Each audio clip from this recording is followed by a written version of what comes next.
오늘 누가복음 1장의 말씀 지금 3주간 이어서 살펴보고 있어요. 특별히 마리아에 대해서 살펴보고 있는데요. 마리아는 누구였는가? 은혜를 받은 자, 은혜를 받은 자여, 육신으로 이 땅에 오신 메시아, 하나님의 아들 예수 그리스도 메시아를 잉태하고 또 출산하고 또 그 아이를 키운, 그 아기를 키울 수 있는 이런 그런 특권, 여성으로서 그런 특권과 그런 영광을 누린 정말 아주 특별한 그런 여인, 은혜를 입은 자. 지난주는 말씀대로 이루어지이다. 천사의 소식을 처음 듣고 너무나도 당황해서 물어보죠. 나는 남자를 알지 못하는데 어떻게 이것이 가능합니까? 그래서 굉장히 자연스러운 반응이에요. 하지만 곧바로 믿음의 반응, 영적인 반응을 천사에게 하죠. 말씀대로 이루어지이다. 하나님의 말씀대로 나에게서 이루어지기를 원합니다. 하나님께 수천 년 동안 계획하셨던 하나님의 원대한 구원의 프로젝트가 마리아의 순종을 통해서, 결단을 통해서 이루어지는 것들을 볼 수가 있어요. 자, 그 이후에 어떤 일이 벌어지는가? 천사 가브리엘은 자신의 사명을, 임무를 마치고 떠나갑니다. 그리고 나서 곧바로 마리아는 자신의 친족 엘리사벳을 찾아가는 거예요. 읽진 않았지만 39절 40절을 보면, 이때 마리아가 일어나 빨리 산골로 가서 유대 한 동네에 이르러 사가랴의 집에 들어가 엘리사벳에게 문안하니, 빨리 갔다, 빨리 산골로 갔다. 얼마나 궁금하겠어요. 그리고 확인하고 싶겠죠. 천사가 했던 이야기 정말 사실일까? 정말로 그 나이가 많은 할머니인데 정말 아이를 가졌을까? 불가능한 상황 속에서 아이를 갖는다는 것, 이것이 어떤 의미인지, 정말 사실인지 찾아가 봤더니 정말 임신한 지 6개월이 되었어요. 엘리사벳을 만납니다. 마리아를 만났던 엘리사벳. 그때 엘리사벳은 성령 충만했다고 성경은 말해요. 41절 42절 같이 읽겠습니다. 시작. 엘리사벳이 마리아가 문안함을 들으매 복중에서 뛰노는지라. 엘리사벳이 성령의 충만함을 받아 큰 소리로 불러 이르되, 여자 중에 내가 복이 있으며 내 태중의 아이도 복이 있도다. 자, 엘리사벳이 성령에 충만하였다. 자, 여러분, 성령 충만하면 어떤 일이 벌어지냐면요, 성령 충만하면 지혜가 생깁니다. 한눈에 마리아가 특별한 상황에서 임신했음을 깨닫습니다. 그리고 축복이 나오는 거예요. 여자 중에 네가 복이 있으며 태중의 아이도 복이 있도다. 성령 충만하면 또한 미래를 예견합니다. 그 사람의 현재 모습, 그 너머서의 앞으로 펼쳐질 하나님의 역사, 하나님의 구원의 계획들을 바라보는 거예요. 지금 엘리사벳은 대단히 영적으로 민감합니다.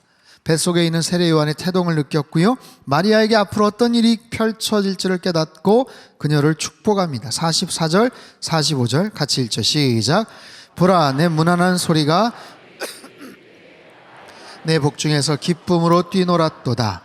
주께서 하신 말씀이 반드시 이루어지리라고 믿은 그 여자에게 복이 있도다. 주의 말씀이 반드시 이루어질 겁니다. 축복을 하는 거예요. 이처럼 성령 충만한 사람들에게 주시는 특별한 은혜가 있어요. 지혜가 있고요, 통찰력이 있고요, 미래를 예견하고요, 마음속에 군더더기 없이 누군가를 축복하는 선한 마음을 갖게 됩니다. 여러분, 2024년도 우리 상당교회는 사도행전의 꿈을 이루는 선교적 교회, 하나님께서 너무나도 귀한 표, 주제를 주셨어요. 다가오는 2024년도 여러분의 삶 가운데 정말 성령 충만한 하나님의 은혜, 하나님의 꿈을 이루는 놀라운 기적과 같은 한 해가 되기를 주님의 이름으로 축복합니다. 성령 충만할 때 나타나는 놀라운 일들이 펼쳐질 거예요. 자, 마리아와 엘리사벳 두 사람의 나이 차이는요, 정말 수십 년의 차이가 나겠죠. 가늠이 되지를 않습니다. 근데 10대 중반 후반의 마리아와, 글쎄요, 엘리사벳의 나이가 얼마나 됐을까요?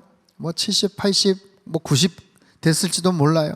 근데 어찌됐든 할머니와 손녀뻘의 그런 차이인데 공통점이 있어요. 둘 다 믿음의 여인이었다. 둘 다 기적을 체험하는 특별한 그런 상황에서 아기를 가졌다. 6개월쯤 되었을 엘리사벳, 이제 배가 좀 제법 나왔을 수도 있죠. 반면에 이제 잉태를 했을 마리아는 아무것도 모르는 순진무구한 그런 여인이에요. 그럼 둘 사이에 어떤 대화가 오갔을까요? 무슨 대화가 있겠어요, 사실은 둘 사이에.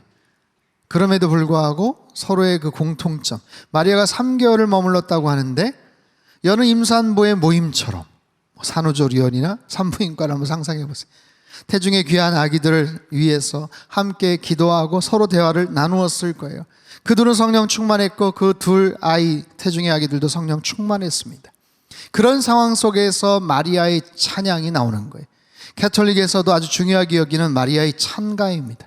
마리아, 이 찬양, 라틴어로 찬양하다, 찬미하다라는 뜻을 가진 마그니피카트라는 이 단어를 사용하는데, 특별히 사무엘상에 나오는 한나의 노래와 같이 견주어서 신약의 마리아의 노래, 마리아의 찬양 서로 비교되기도 합니다. 자, 마리아의 찬양, 누구에게 어떻게 찬양을 하는가 알 수 있죠. 46절 47절 같이 읽습니다. 시작. 마리아가 이르되 주를 찬양하며 내 마음이 하나님 내 구주를 기뻐하였음은. 자, 어떻게 찬양해요? 내 영혼이 주를 찬양합니다. 내 마음이 하나님 나의 구주 하나님을 기뻐합니다. 아, 찬양은 어떻게 하는 것이다? 나의 영혼을 다해서, 나의 온 마음을 다해서, 우리의 목소리로, 우리의 입술로, 멋진 화음으로, 연주로, 다양한 모습으로 찬양을 할 수 있지만, 그럼에도 그 핵심 중심은 우리의 영혼으로, 우리의 중심과 마음을 담아서 나의 구주, 나의 목자 되시는 주님을 높여드리고 기뻐하는 거예요. 기뻐하는 거예요. 여러분, 사실 마리아는 너무 갑작스러운 뜻밖의 사건을 지금 경험하고 있죠. 천사 가브리엘의 메시지는 충격적입니다. 자신의 모든 인생을 통해서 처녀인 자신의 온몸을 관통해서 하나님의 뜻이 나타나게 될 것이다 이야기를 해요. 이거는 감당하기가 너무 벅찬 거예요. 어떻게 보면 기쁨이고 영광이지만 어떻게 보면 굉장히 두려운 사건이죠. 정혼한 요셉에게는 뭐라고 설명을 합니까? 사람들에게는 뭐라고 이야기를 합니까? 근데 그런 상황에서도 가장 깊고 진한 아름다운 찬양이 울려 퍼지는 거예요. 마리아에게 여러 가지 경험이 있었겠죠. 3개월 기간 동안 입덧이라는 것도 처음 했겠고, 아기를 가지면 생기는 여러 가지 신체적인 변화도 경험했을 겁니다. 이런 상황 속에서 기도했고 묵상했고 깊은 사색을 통해서 깊이 있는 그런 찬양을 하나님 앞에 올려드리는 거예요. 자, 마리아가 부르는 찬양의 내용을 보세요. 첫 번째, 자신의 비천함을 돌봐주심을 노래하고 있어요. 48절에서 50절까지 말씀 같이 읽습니다. 시작. 그의 여종의 비천함을 돌보셨음이라. 보라, 이제 후로는 만세의 날을 복이 있다 일컬으리로다. 능하신 이가 큰 일을 내게 행하셨으니 거룩하시며 긍휼하심이 두려워하는 자에게 대대로 이르는도다. 자, 마리아의 찬양의 이유, 자신의 비천함을 돌봐주셨습니다.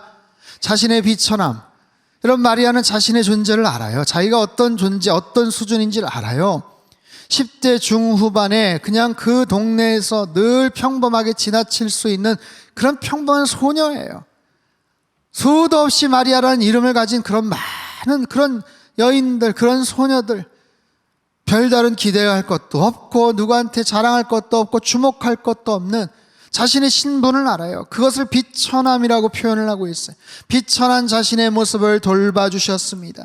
관찰하고 지켜주셨습니다. 그 하나님께서 나를 긍휼히 여겨주셨습니다. 그런 믿음의 고백을 하면서 흥미로운 사실은 마리아의 시선이 열리고 있다는 거예요. 마리아의 영안이 열리고 있다는 거예요. 내가 어떤 존재인지를 깨닫고 하나님의 특별한 은혜가 무엇인지를 깨닫는 순간 그에게 있는 영적인 안목이 펼쳐집니다. 여러분 보세요. 하나님의 행하신 일을 보았고 앞으로 하나님의 행하실 일들을 그가 생각하고 그것으로 인해서 영적인 시각이 열리는데, 48절 다시 한번 띄워주세요. 만세의 날을 복이 있다 일컬으리로다. 만세, all generations. 50절, 긍휼하심이 두려워하는 자에게 대대로 이르는도다. From generation to generation. 여러분, 소녀에 불과한 마리아의 입술에서 나올 만한 그런 단어가 아닙니다. 모든 세대에, 가고 오는 모든 세대에 복이 있다 할 것이다. 여러분, 우리 자녀들을 위해서 여러 가지 애를 쓰고 수고하시죠. 우리 손주들을 위해서 기도하고 축복하시죠. 어느 정도까지 여러분 미래를 위해서, 여러분 자녀 손들을 위해서 기도하시고 축복하시나요? 여러분 손주들의 그 손주들을 위해서 기도하십니까? 우리 그렇게 상상하지 잘 못합니다.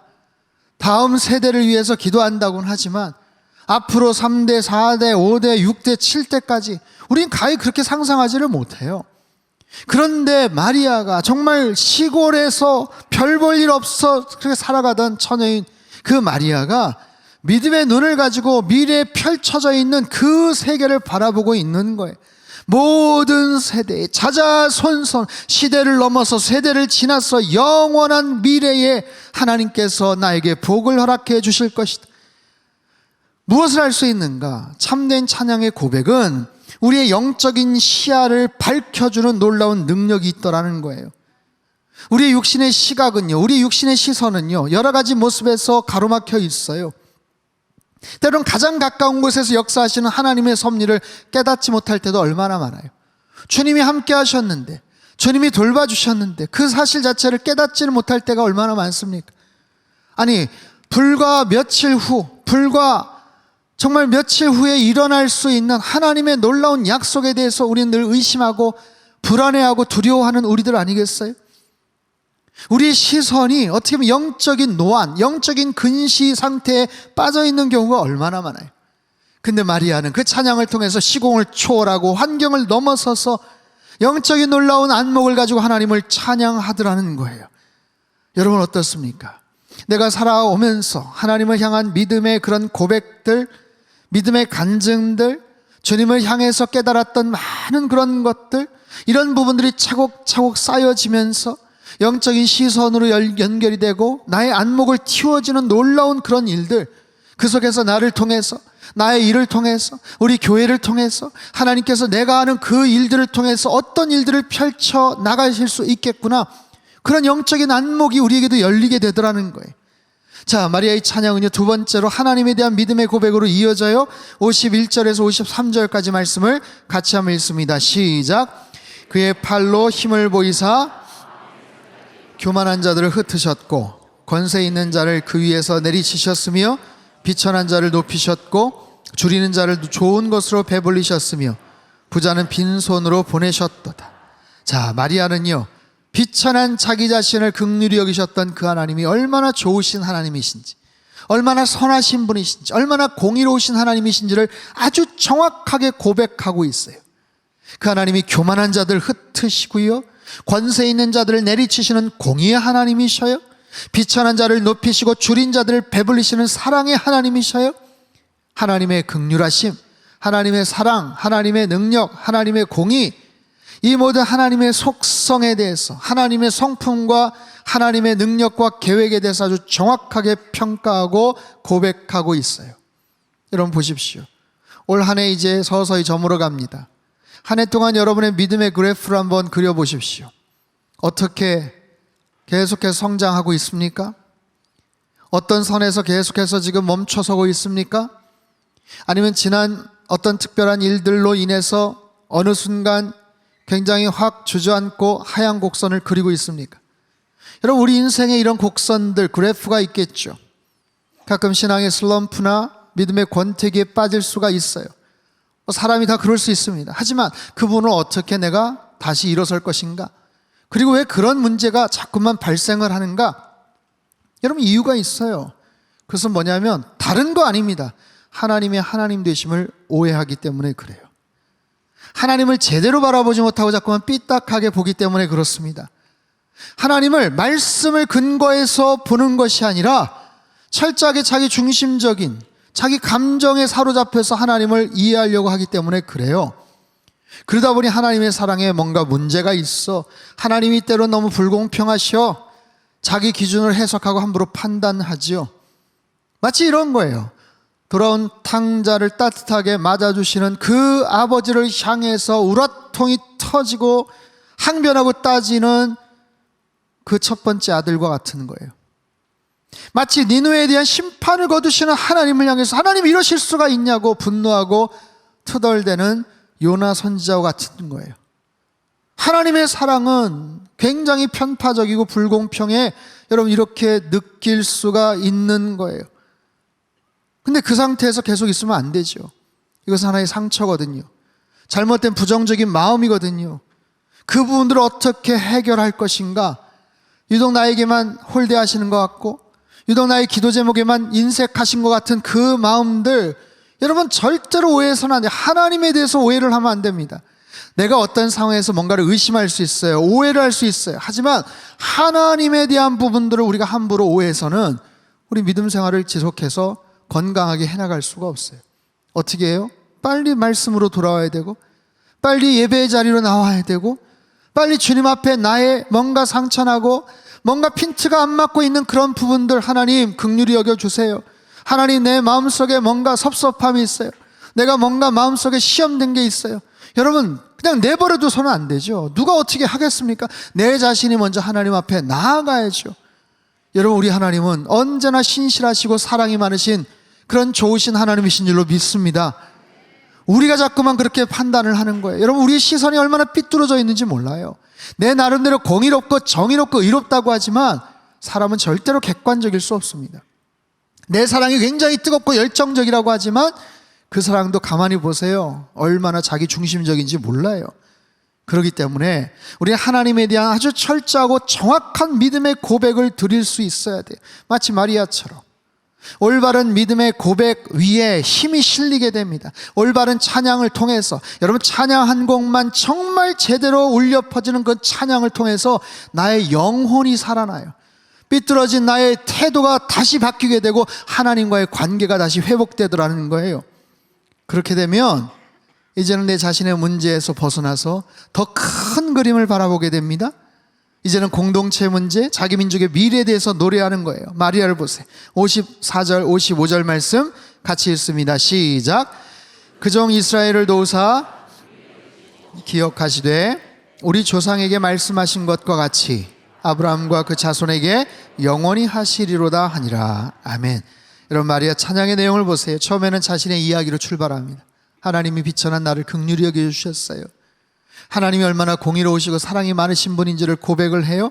그리고는 이제는 자신의 민족에 대해서, 아브라함과 그 후손에 대해서, 여러분 10대 중반 후반에 마리아가 언제 그런 민족에 대해서 이야기를 하고 아브라함을 통한 그 자손의 미래에 대해서 걱정하고 염려했겠어요. 찬양을 하다 보니까 하나님이 그 시야를 넓혀주니까 기도 제목이 그렇게 뻗쳐져 나가더라는 거예요. 여러분, 우리의 믿음의 지평은요, 기도 제목, 기도의 지평과 비례합니다. 내 믿음의 성장은요, 내가 고백하는 찬양의 내용에 비례해요. 그래서 우리의 믿음이 점차적으로 이렇게 발전하는 거예요.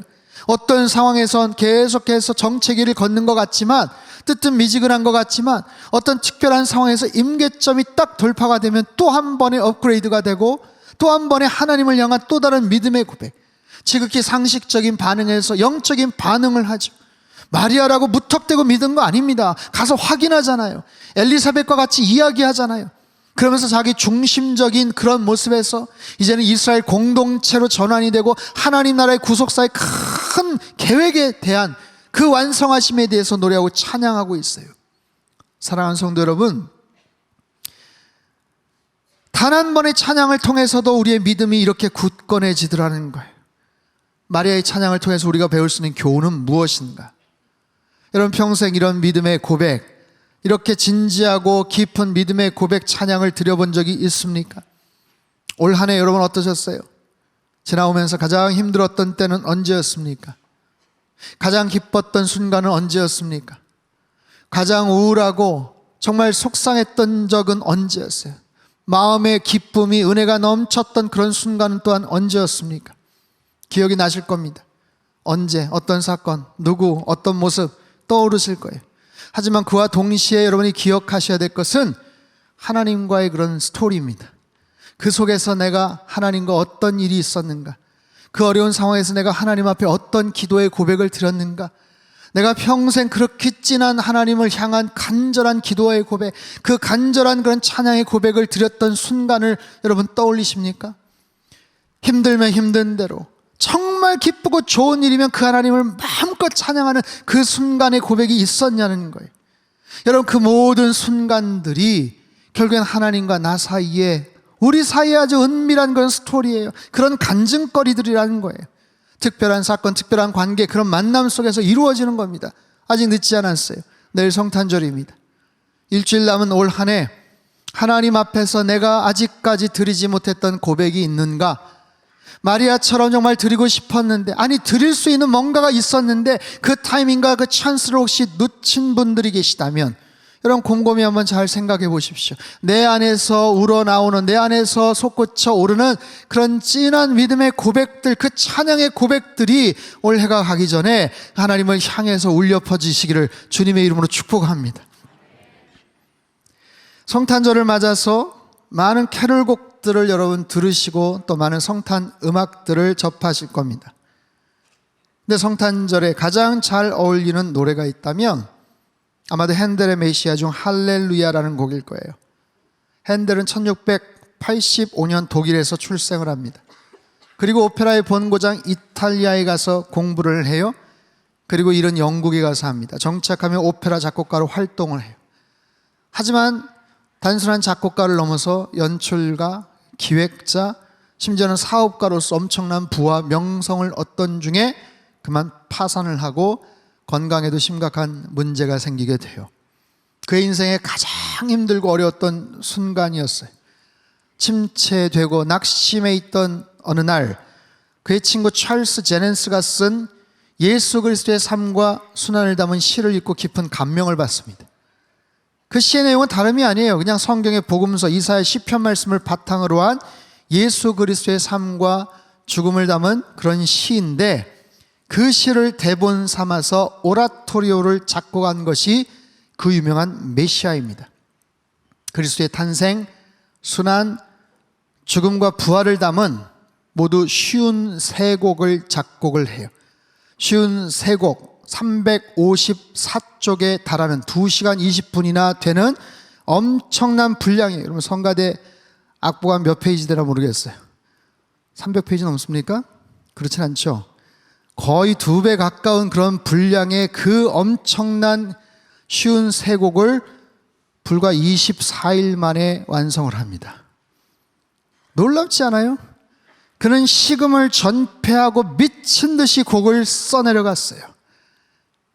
그리고 끝낸 후에 악보를 들고 내 앞에 하늘이 열렸다, 나는 전능하신 하나님을 배웠다 하고 큰 소리 외쳤다는 거예요. 가사의 그 내용들, 주 우리 하나님이 통치하신다, 전능하신 그 하나님이 우리를 통치하신다, 세상 나라와 우리 주와 그리스도의 나라가 되어서 세세토록 왕노릇 하실 것이다, 그 하나님이 우리를 다스리신다, 길이길이 다스리신다, He shall reign forever and ever, 영원히 영원히 영원토록 다스리신다. 성경은요 하나님의 감동을 받은 말씀이죠. 근데 이 할렐루야는 정말 하나님의 감동을 받은 특별한 음악이에요. 천재가 작곡을 해서가 아니라 하나님이 주신 영감으로 인해서 가능한 거예요. 여러 메시아 곡들이 있어요. 제가 많은 곡들을 이번 한 주 동안 묵상하면서 들었는데, 특별히 미국의 한 침례교회 성가대가 부른 할렐루야 곡을 이 시간 같이 한번 감상해 보겠습니다. 들어주세요.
10번을 넘게 들었는데도 감동입니다. 너무 좋은 곡이어서 우리 주부의 QR코드에다가도 올려놨는데 정말 24일 만에 쉬운 세 곡을 300페이지가 넘는 곡을 완전히 식음을 전폐하면서 핸델이 작곡을 확 마쳤어요. 근데 그 마치는 그 과정, 원본 악보들이 있는데 특별히 예수님의 순환, 예수님께서 멸시당하셨다, 이 부분에 눈물 자국이 막 묻어 있어요. 눈물 자국이 떨어져 있어요. 이 악보 맨 마지막에는 SDG, Soli Deo Gloria, 오직 하나님께만 영광을, 그 문구를 기록합니다. 핸델은요, 예수님의 순환과 죽음을 기념하는 성금요일에 죽고 싶다고 평소에 그렇게 기도를 했고, 정말 1759년 4월 14일 성금요일에 세상을 떠나게 됩니다. 사랑하는 성도 여러분, 예수님이 이 땅에 우리의 왕으로 오신 줄로 믿습니다. 여러분, 큰 소리로 아멘으로 한번 화답해 보세요. 성탄의 주인공으로 오신 예수님께서 저와 여러분을 다스리는 줄 믿습니다. 만왕의 왕이요 만주의 주가 되시는 예수님께서 우리의 인생을 다스리는 줄로 믿습니다. 온 세상에 통치하시는 그 하나님이 오늘 저와 여러분의 삶을 책임지시고 인도하시는 줄로 믿습니다. 여러분, 그 주님께 모든 것을 다 맡기십시오. 아무것도 염려하지 마시고 아무것도 두려워하지 마세요. 만왕의 왕 되신 그 하나님, 온 세상 만물을 통치하시고 다스리신대요. 영원히. 여러분, 이 땅에 어떤 나라, 어떤 제국의 왕이나 대통령도 완전하지 않습니다. 정권이 바뀌거나 새로운 왕이나 대통령을 뽑을 때마다 두려워하고 걱정을 합니다. 하지만 우리의 왕 되신 그분은 영원히 우리를 통치하셔요. 우리가 이 땅에서 발을 딛고 살아가는 이 육신의 모습만이 아니라 영원한 첫 천국에 가셔서도 우리의 왕 되시고 우리의 주인으로 좌정하시고 임재하실 겁니다. 그 왕 되신 주님을 더욱더 신뢰하십시오. 마리아의 찬양만이 아니라, 핸델의 그 찬양만이 아니라 우리의 심령 깊숙한 곳에서 아직까지 터쳐나오지 못했던 그 찬양의 고백을 우리 주님은 듣기 원하시는 거예요. 듣고 싶어 하시는 거예요. 우리 한 사람 한 사람을 통해서 지금까지 살아오면서, 아니 올 1년 동안 지켜주시고 은혜 베푸셨던 그 많은 것들에 대해서 아직까지 표현하지 못했던 그 은혜의 찬양을 주님께서는 듣고 싶어 하시는 거예요.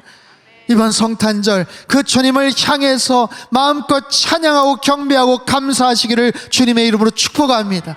그래서 그 어느 때보다도 감격적인 그런 성탄절, 주님의 오심을 기뻐하고 찬양하는 이번 복된 성탄절 되시기를 주님의 이름으로 축복합니다.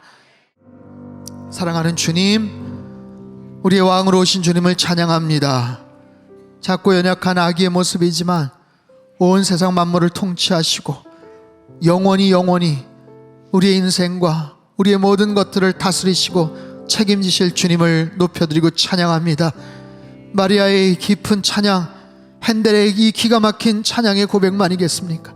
아직까지 내 안에서 터쳐나오지 못했던 그런 찬양의 고백이 있다면 이번 성탄절을 맞이하여서 주님께 찬양과 경배를 올려드리는 우리 모두가 되게 도와주시고 일평생 그 사랑에 감사하며 감격하며 주님을 높여드리는 우리의 남은 삶이 되도록 주님 역사하여 주시옵소서. 존귀하신 예수님의 이름으로 감사하며 기도하옵나이다. 아멘.